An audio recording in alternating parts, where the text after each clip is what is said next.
در مقابل ژاپنی گوشتین گرفت. بله. با وجودی که لعب برداشته بود. لعب داشت. خب اکنون دوستان عزیز کالجولایت کلین پهلوان از استونیا مؤلف مسابقه های کشوده اروپا با کامرانشاه هیوستون پیریون گوشتین میگیرد. دستاورد کامرانشاه نسبت به رقیب در گوشتین جدو خیلی و خیلی زیاد است، اما این گوشتین است. ما هیچ گفتن نمیتوانیم که دستاورد بلند کامرانشاه او را موفق میگرداند و امید داریم که کامرانشاه خوب گوشتین میگیرد. باید کامرانشاه همون اصول خود نه تیاد همون اصول. بله. باید اصول اجرا کند. همچنین از اصول های رقیب هم خود را کنار نگیرد. بله. هم خود باید نکند. بله. شیدو میتواند که در اینجا برای که میتواند خطر از همین باید اجرا کند.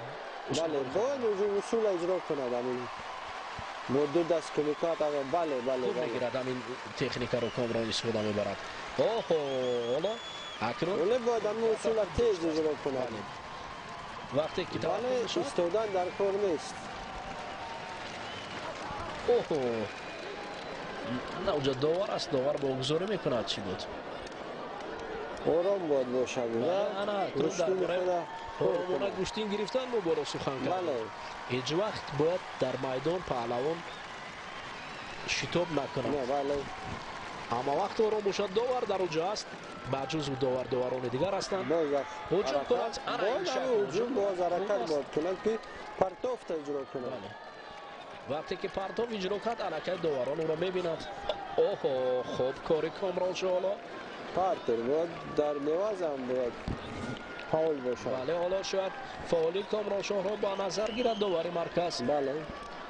برای رقیب او حتی میتواند که شیدو را داوری مرکز نشان دهد. اولین شیدو را حالا داور آرام است. حج میگوید. شاید حج میگفت.